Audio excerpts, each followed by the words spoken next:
Assalamualaikum warahmatullahi wabarakatuh. Alhamdulillah. Wassalatu wassalamu ala sayyidina Rasulillah Sayyidina wa maulana Muhammad ibn Abdullah wa ala alihi wa ashabihi wa man wala. La hawla wa la quwwata illa billah.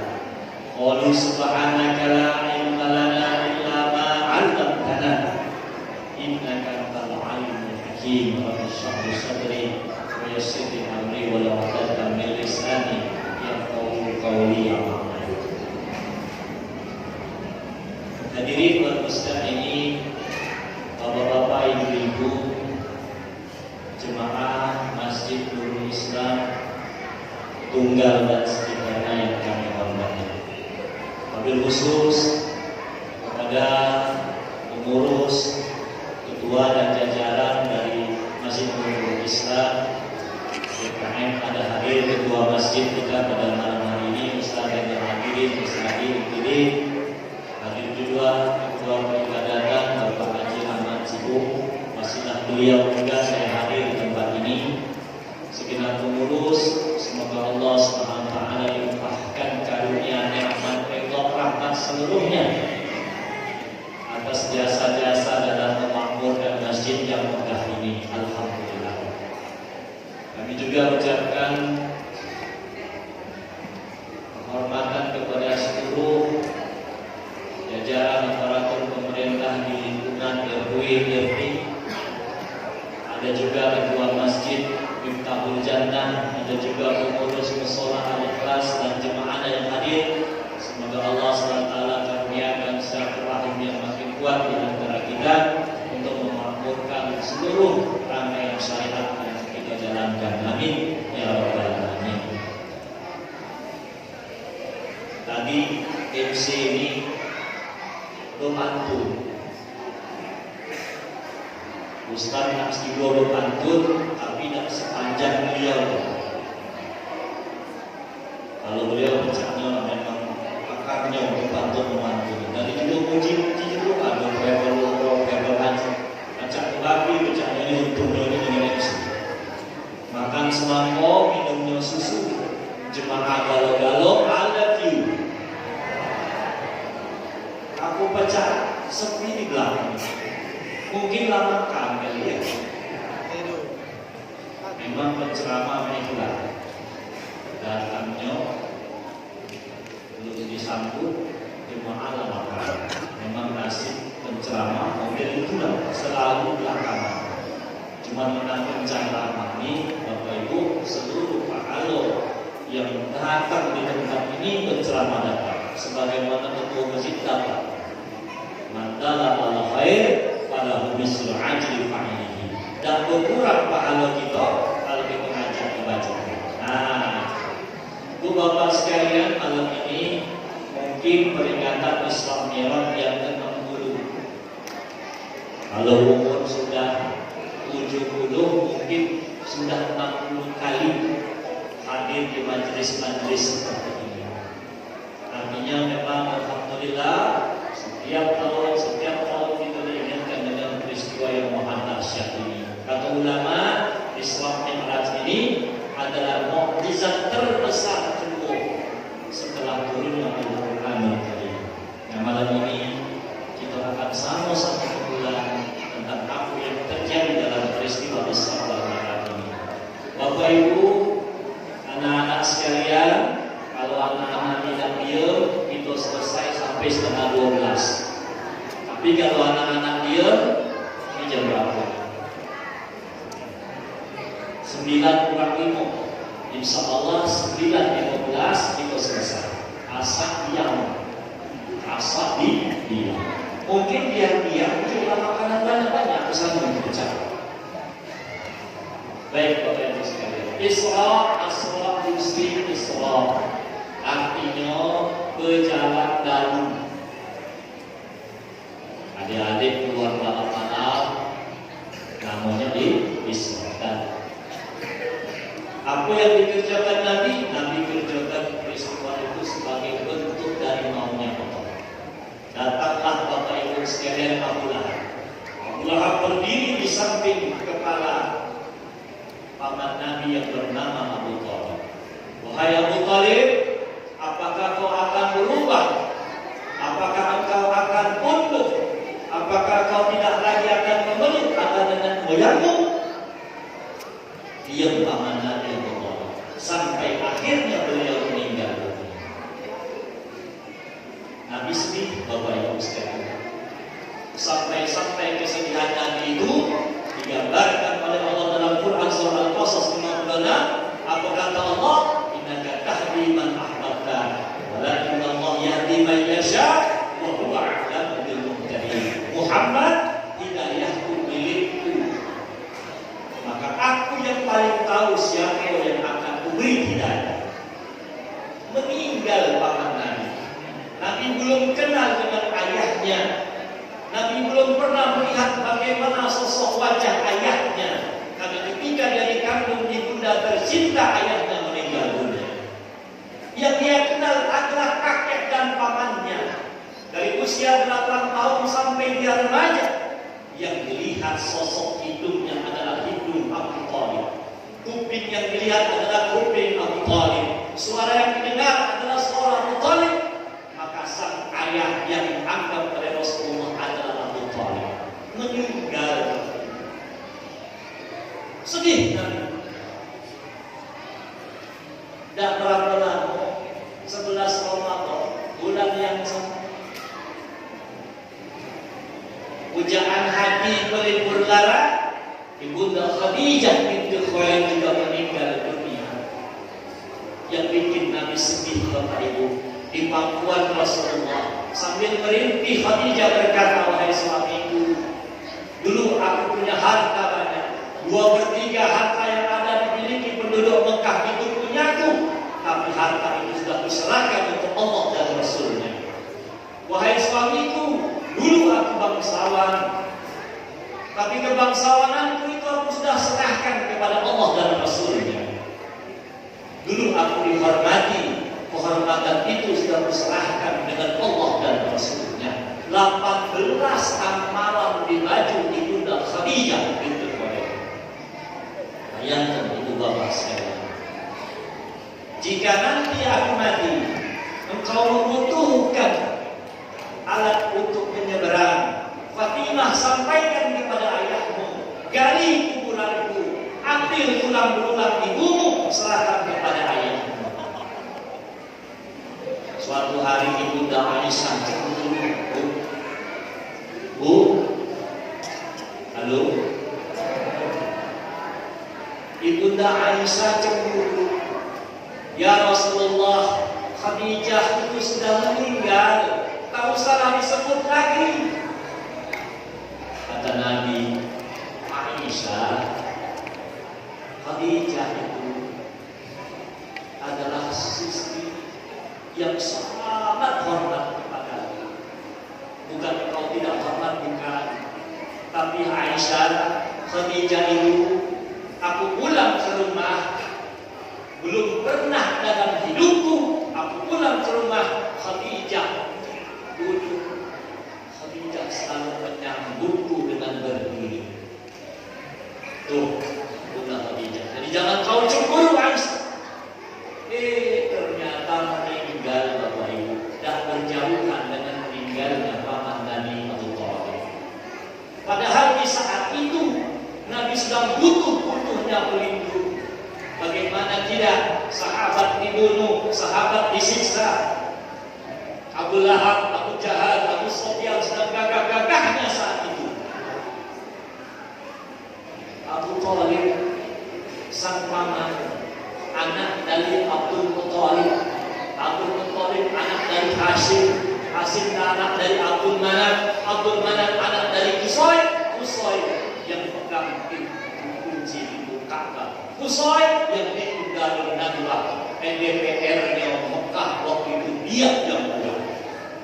Abu Thalib adalah keturunan Hashim, keturunan yang berwibawa, keturunan yang disegani.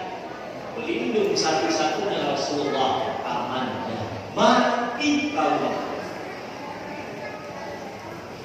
penduduk Mekah banyak hutang dengan Ibunda Khadijah. 2/3 harta orang Mekah punya Ibunda Khadijah. Digelari bangsawan karena hartanya yang banyak dan lagi pemurah, pun meninggal dunia. Dua sosok ini yang membuat Rasulullah bersedih luar biasa. Sampai-sampai tahun itu diberi gelar dengan Amul Adab, tahun kesedihan. Halo.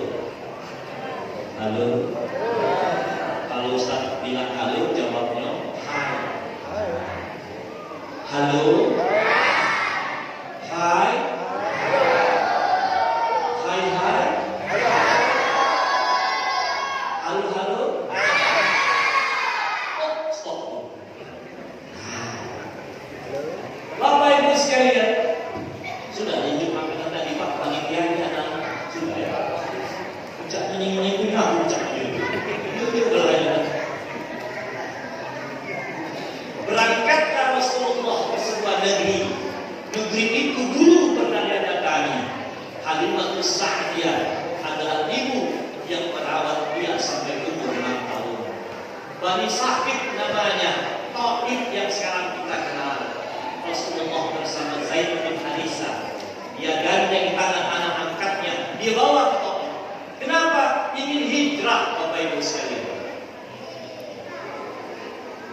Jadi wajar kalau banyak hijrah ke tempat ini. Masjidnya bagus, luar biasa. Mudah-mudahan makin banyak donatur, makin banyak orang mau menyumbang, karena yakin ini uangnya memang betul-betul dipergunakan. Berapa kas masjid Pak? 60, habis lagi 60. Lanjutlah dengan beli AC, insya Allah setelah beli AC nambah 120. Siapa yang bangun walau sebesar sangat buruk, maka Allah akan bayar dari jannah. Allah akan bangunkan satu rumah di surga untuk orang apa yang memakmurkan di sini. Kalau mereka tempat diundang lagi, lalu asino, amin. Kalau masjid kami Grand City, anak lebar mereka minus terus setiap minggu, minus 1 juta, minus 10 juta, macam itu. Dia buka mana rusak, kira-kira, ini bagus. Artinya memang duit itu dipakai. Jangan beratus-ratus juta tak jelas. Oh, apa ini? Datanglah ke negeri Taif. Halo, negeri yang dulu pernah didatangi beliau. 6 tahun lamanya dia di sana. Ketika hati sedang sedih, ketika hati sedang gundah gulana, dia ingin hijrah, dia ingin tempat ada yang baru. Teringat dia masa kecilnya di Taif. Maka berangkat ke beliau 90 kilo jaraknya. 15 hari, 15 malam di negeri Taif. Apa yang didapat Rasulullah? Yang didapat Rasulullah adalah lemparan batu, lemparan kotoran, lemparan kayu oleh penduduk Taif.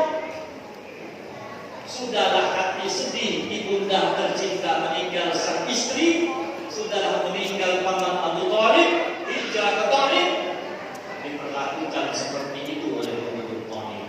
Sambil menunduk Nabi, di korban manajat Nabi nunduk kepalanya. Apa yang diucapkan Nabi?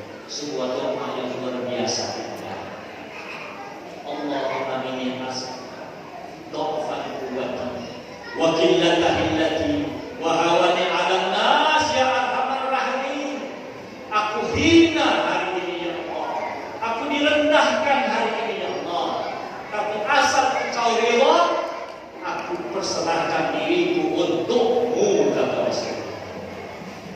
Turun Jibril, Bapak Ibu. Muhammad, ini gunung mana yang ada di Taif ini?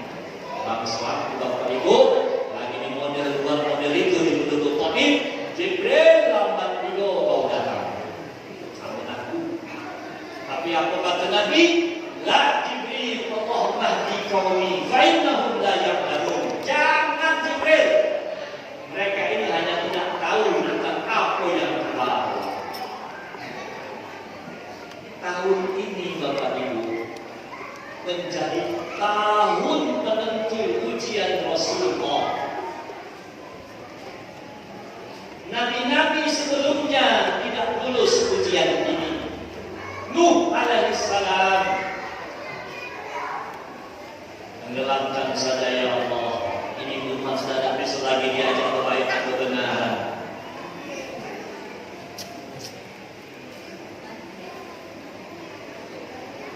Musa alaihissalam tidak lulus juga ujian. Tapi Nabi kita Muhammad sallallahu alaihi wasallam, masya Allah. Maka setahun setelah peristiwa itu, para ulama sepakat masyhur di akhir bulan Rajab Allah SWT proklamirkan perjalanan Rasulullah SAW di akhir ayat, di akhir surah ke-16 dan di pangkal surah ke-17. Allah SWT proklamirkan bagaimana cintanya dia kepada Rasulullah, sebagaimana Allah cinta kepada Ibunda Hajar. Berangkat Safa dan Marwah berulang kali 7 putaran, Allah karuniakan kepadanya zam-zam di kaki Ismail. Kenapa? Ridho Bapak Ibu Hajar, ridho Bapak Ibu Hajar. Suami meninggalkan dia ridho, anak menangis dia mencari ayah dia ridho. Dia yakin izadlah yuni, pergi saja kau suamiku, kalau ini perintah Allah, maka Allah sekali-kali tidak akan meninggalkan kami. Maka Allah karuniakan maqam Marwah kepada Hajar alaihissalam. Pun begitu juga Nabi kita, Nabi ridho, Nabi terima apa yang sudah Allah takdirkan kepadanya. Ujian itu Rasulullah SAW lewati, maka berlakulah ketentuan Allah. Subhanallazi asra bi 'abdihi lailan minal masjidil haram ila masjidil aqsa.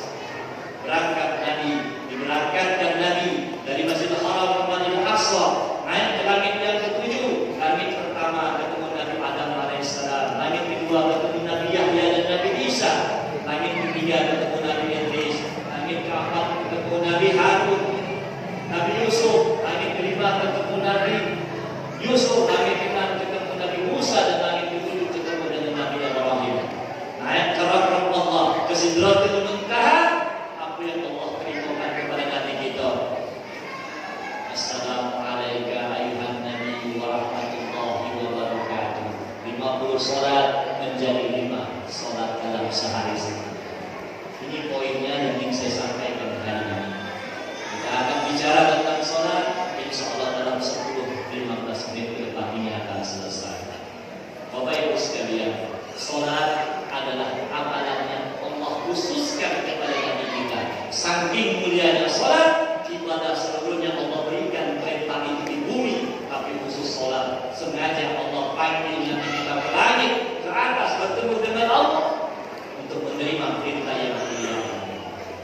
Dan kita akan selamat sampai ke surga jika kita selamat dalam salat itu. Bapak Ibu pengen ke surga pasti. Yang ngomong ini juga pasti pengen ke surga. Tidak ada di antara kita yang tidak menginginkan surga. Surga akan kita dapat. Apa kata Nabi? Inna awwala ma yuhasabu bihi 'abdu yaumil qiyamah min 'amalihi shalatuhu. Amal yang pertama akan dihisab adalah salat. Jika salatnya baik, yang lain juga baik. Nah sekarang Bapak Ibu mohon izin, pasti di masjid ini sudah sering dibahas. Cuma Ustaz ingin sampaikan lagi sekilas saja bagaimana cara kita salat. Di sini mazhab Syafi'i kan betul ya. Di sini mazhab Syafi'i.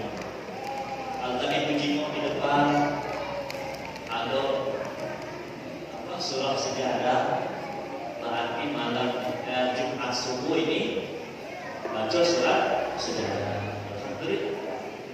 Nah, Bapak Ibu sekalian, sholat ini amalan yang penting. Ustaz bukan ngajari, cuma sekedar mengingatkan.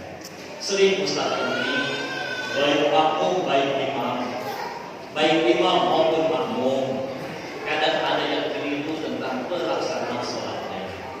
Ini penting Bapak Ibu buat kita. Jangan sampai sholat yang kita kerjakan sudah berpuluh-puluh tahun ini tidak bawa apa-apa. Nah sekarang di penutup ceramah malam hari ini, Ustaz ingin berikan sedikit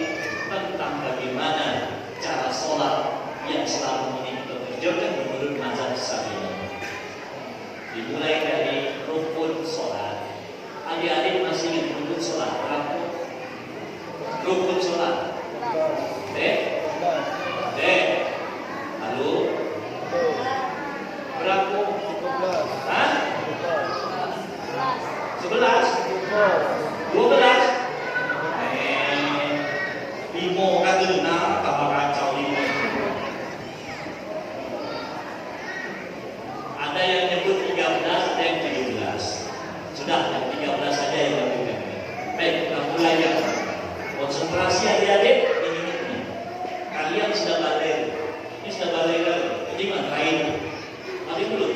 Yang balik sudah dihitung ya. Hati-hati. Apalagi yang 70, lalu dibalik lagi. Baik, yang pertama kita lihat. Ini sering terjadi kesalahan. Terutama makmum ketika ini. Rukun yang pertama dalam sholat menurut mazhab Syafi'i adalah niat. Bergabung dengan apa? Dengan berdiri. Bergabung dengan apa lagi Ustaz? Takbiratul ihram. Bergabung dengan angkat tangan. Kalau di masyarakat sekarang Pak Ketua makanya datang aliran baru. Aliran baru ini tidak masalah kalau tidak protek aliran yang lama, itu masalahnya. Kenapa Ustaz sampaikan? Karena jemaah majelis itu datang sama Ustaz Bapak, pecah sholat kami disalahkan. Salahkan apa? Salahkan itu. Karena ada aliran baru yang masuk di tengah masyarakat kita ini, ya, yang mempersoalkan tentang sholat mazhab kita Syafi'i yang selama ini sudah diajarkan dulu. Maka agar kita kuat, agar kita tidak bimbang, agar kita tidak ragu-ragu, kita ulang lagi. Karena ini amalan sholat ini langsung kalau dari peristiwa Islamnya cocok temanya. Baik.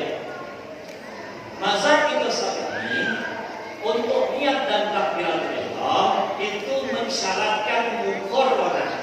Apa itu muqarranah? Beriring antara niat dalam hati, mengangkat tangan dan mengucap lafaz takbiratul ihram. Mazhab Syafi'i apa yang kita harus langsung ini gitu.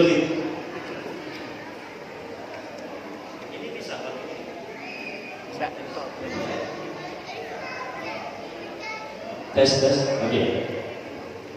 Baik. Mazhab Syafi'i itu niat dengan takbiratul ihram harus muqarranah. Allahu akbar takbiratul ihram, hati nyebut usolli fardhu magribi salasa raka'at mustaqbilan al-qiblati adaan ma'luman lillahi ta'ala. Maka imam-imam di masjid ini takbiratul ihramnya panjang Pak. Kamu harus muqarranah. Allahu akbar. Nah, maksud dan niat dalam hati ini. An-niyatu bi qalbi laisa bil lisan. Niat itu ada dalam hati, bukan dalam lisan. Cuman mazhab kita Syafi'i melafazkan niat itu mustahab.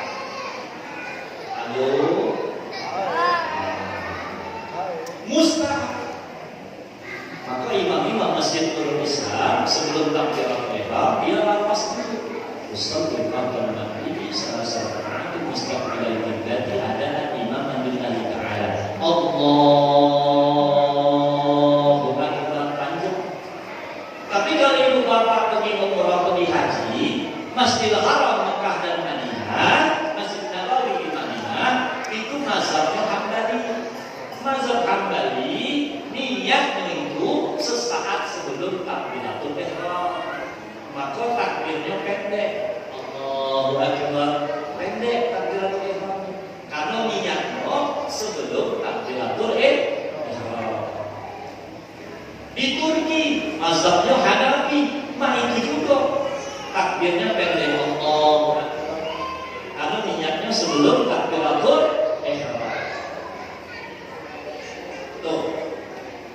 Ya, masalah nih niat dan takbiratul ihram. Maka adik-adik, ketika adik-adik memulai sholat takbiratul ihram dan niat, jangan lepas tuh muqaranahnya tadi. Dalam hati ini muqaranahnya ada dengan takbiratul ihram tadi. Itu kan kita sudah sholat waktu ya. Nah ini diperhatikan tadi. Mungkin ada yang silap-silap kita selama ini. Tuh masalah takbiratul ihram niat. Berikutnya apa lagi? Apa setelah takbiratul ihram? Apa deh? Hah? Intifal. Allahu Akbar. Allahu Akbar. Alhamdulillah katsiran wa sallallahu ala sayyidina wajah. Manil qa'il, kata Rasulullah. Rasulullah sudah sholat, ngomong manil qa'il. Siapa yang ngomong tadi? Nabi sholat, di belakang Nabi ada jemaah sahabat Nabi baca ayat apa, baca doa Nabi. Saya ya Rasulullah, kau yang baca. Ya ya Rasulullah, lihat Allah bersama. Aku lihat kami terbuka ketika kau baca doa ini. Maka ketika mendengar Rasulullah SAW bersabda seperti ini, Abdullah bin Umar, anak dari Umar bin Khattab, berkata, sejak aku mendengar Rasulullah bilang hal seperti ini, sampai aku mati, aku tidak bakal meninggalkan doa kita. Nah, jadi yang baca kita bagus, yang tak baca kita juga bagus. Yang bagus lagi jangan nyalakan yang baca dengan yang tak baca. Baik, sudah kita apa? Apa? Fatihah, ya. Mazhab kita Syafi'i, Fatihah itu bismillahnya jahat. Imam tadi salat Allahu Akbar sudah baca kita Bismillahirrahmanirrahim. Alhamdulillahirabbil alamin. Itu imam-imam kita masjid Nurul Islam dan Lembang sekitarnya sampai seluruh Indonesia mazhabnya Syafi'i. Tapi ketika kita sholat di Masjid Nabawi, ketika sholat di Masjidil Haram, imamnya bermazhab Hambali, maka bismillah diterangkan, diresirkan. Bismillahirrahmanirrahim. Alhamdulillahirabbil alamin. Arrahmanirrahim. Bismillah di belakangnya. Jangan sampai kita balik 5 hari, 7 hari, balik ke masjid ini, seluruh imam masjid ini salah lagi. Jangan sampai ini larangnya apa ya? Ustaz, selama ini kita yang salah, suci bunga kalau salah. Di sana Ustaz, sholat asar, tidak kaki, rukuk, kaki sujud. Itu apa model itu Pak? Iya Ustaz. Oh jadi ini Ustaz yang ada di negeri itu kakak kau telah di mengaku dia tidak akan sholat asar di masjid Al-Haram, belum sedang sholat jenazah. Jadi dia asar itu tidak kaki rukuk, kaki sujud. Mama itu salah ini. Baik, sudah pakai apa? Nah, satu lagi. Setelah baca Fatihah, Bapak Ibu sekalian, kita baca sudah baca Fatihah, baca surah. Mazhab kita sampai ini, ingatkan ini, jangan sampai salah. Mazhab kita sampai ini, itu ucap ta'awusnya itu dari rakaat 1 sampai rakaat ke-4. Dibaca. Qara'al Qur'an fasta'iz billah. Ketika kamu akan baca Quran, kata Allah, bersucilah dengan menyebut nama Allah.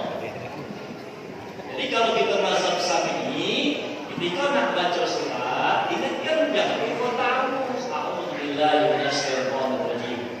Bismillahirrahmanirrahim. Qul huwallahu ahad, Allahus samad, lam yalid wa lam yulad, lam yakul lahu kufuwan ahad.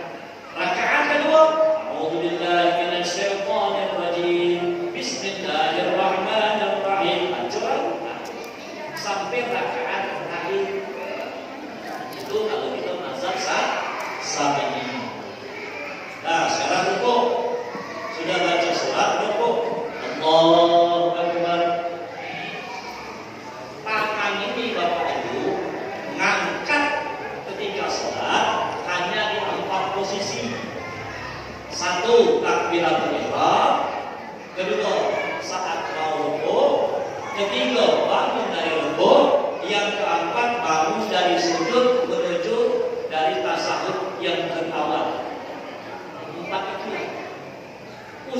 tengok jemaah ini setiap bangun dari sujud angkat tangan. Itu dah kata di empat mazhab. Sebelum itu, apa sudah rokok? Bangun dari rokok apa namanya? Tidak. Bangun dari rokok angkat tangan lagi. Sami Allahu liman hamidah. Digalak terjadi lagi. Imam-imam ini galak nambah alif. Sami Allahu liman hamidah. Salah. Sami Allahu liman hamidah. Ada tambah alif. Sami Allahu liman hamidah. Tuh. Yakin. Apa? Saya tidak kemudian bro. Sujud. Sujud itu dari tegak sampai di sujud. Empat mazhab Syafi'i, Hambali, Hanafi dan Maliki yang turun duluan lutut. Empat mazhab seluruhnya duluan lutut. Sekarang ini ada aliran baru sifat salat Nabi Nasiruddin Al-Albani. Beliau katakan tangan dulu baru lutut.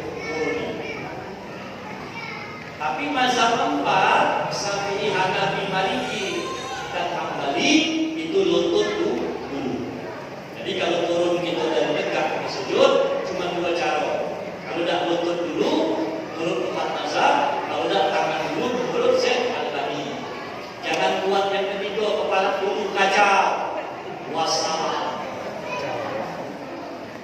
Baik, sudah sujud. Nah sekarang bangun dari sujud. Nih. Banyak kabar. Banyak kabar. Ini sering juga ditanya, Ustaz, saat kami mau bangun dari jihadul istirahat, bangun dari duduk istirahat ini, mana telapak atau genggam? Tuh, ribut dulu. Baik, kita lihat. Wayakkan budi ala khuddi. Kata Nabi, gunakan telapak tanganmu saat kau mau bangkit. Nah, ini. Nah, telapak. Ustaz, ada kawan kami bangunnya dengan genggam. Nih, ada riwayat lagi. Al-ajib ajana. Ini cara ngantor roti. Dua cara. Jadi kalau kita mau bangun telapak tangan boleh, genggam juga kok boleh. Tuh. Terus apa lagi yang dalam ikut masalah gerak tangan. Nih, kalau kita mazhab Syafi'i, gerak tangan kita dapat lain. Begitu kita tasyahud, ya, posisi tangan seperti ini, posisi tangan ada seperti ini, ada di pangkal, ada di ujung, boleh semuanya. Bisa pakai mano atau pakai pangkal. Nih, begitu masuk bacaan asyhadu an la ilaha illallah, mazhab kita Syafi'i angkat, dah turun lagi sampai salam. Itu mazhab Syafi'i. Sekali angkat dan turun lagi. Sekarang mazhab Hambali sama mana? Mazhab Hambali setiap ketemu lafaz jalalah maka dia bergerak. At-tahiyatu mubarakatuh shalawatu thayyibatun lillah. Assalamu alayka ayuhan nabi wa rahmatullah. Ketika ketemu lafaz Allah dia angkat. Itu mazhab Hambali. Assalamualaikum warahmatullahi wabarakatuh. Tuh, jadi kalau mazhab Hambali, angkat, setiap ketemu lafaz Allah. Sekarang hadapi, asyhadu an la ilaha illallah.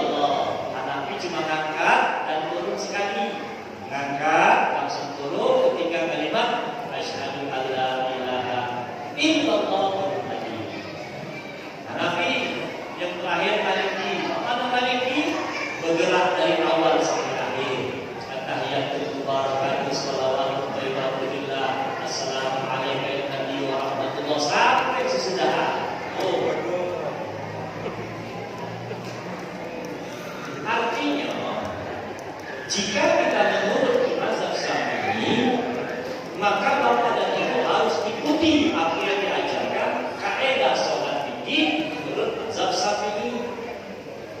Sekarang ini jemaah ini karena ragu-ragu dan jelas sekali. Nih, contoh lagi. Palangan. Posisi tangan angkat mazhab. Kalau kita Syafi'i, baina sudri wasurroti, antara dado dengan pusat. Inilah letak tangan kita mazhab Syafi'i.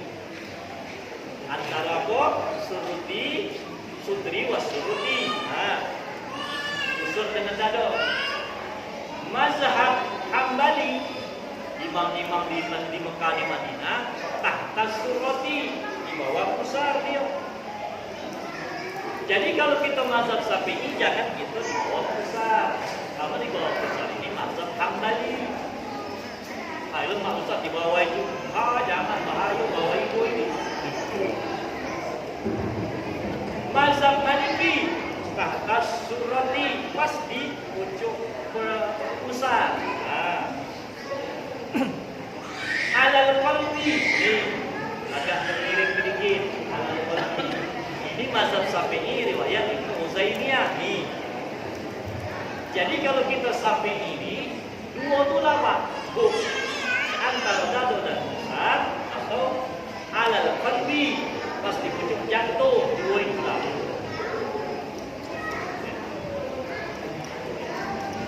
Ini harus kita benahi. Itulah adalah fisik, itulah hadir majelis. Nah, kita benahi, kita benahi. Ini mumpung bulan Rajab, kita peringatan Isra wal Mi'raj, yang salah satu hadiah terindah teragung dari Allah buat Nabi kita adalah sholat. Inna awwala ma yub'atsu bihi 'abdu yaumil qiyamah min 'amalihi sholatuhu. Siapa yang selamat sholatnya, maka dia akan tidak ditanyaan dengan amalan lain. Haji yang mabrur kita kakek dulu, umroh kita tiap bulan kakek dulu, yang dilihat adalah sholat kita. Ya, yang saya sampaikan tadi ada bagian-bagiannya yang itu tidak sampai membatalkan sholat. Tapi paling tidak buat kita yang mazhab Syafi'i, yuk kita benerin sholat kita. Maka kita tidak jadi orang-orang yang selalu kebingungan ketika ada teman bilang letak tangan di salah, yang benar itu di bawah pusat. Dengan belajar kita tahu di bawah pusat itu lur, itu mazhab Maliki, di mazhab Hambali. Nah, kalau kami mazhab Syafi'i tidak kami lain, baina sudri wasurroti, di antara dado dan pusat itu. Nah, ini nanti tugas pengurus, ya. Ketika ada momen-momennya, ingat lagi jemaah untuk memperbaiki bagaimana cara dia mengerjakan sholat. Ini saja mungkin Bapak Ibu dapat kami sampaikan. Waktu tidak bisa panjang-panjang, yang di WhatsApp di program sudah diri, kami jumpa lebih bagus dengan berdiri-diri. Makanan habis dan baca nambah, perut lapar pada ngantuk, yang lenjer tambah lenjer. Ya, mudah-mudahan selalu dapat pahala, baik yang lenjer maupun yang lenjer. Yang jelas yang lenjer lebih besar pahala dari yang lenjer. Apalagi yang dekat, apalagi besar pahala. Mudah-mudahan ada manfaatnya. Mohon maaf bila ada yang kurang berkenan di hati Bapak dan Ibu sekalian. Terima kasih. Assalamualaikum warahmatullahi wabarakatuh.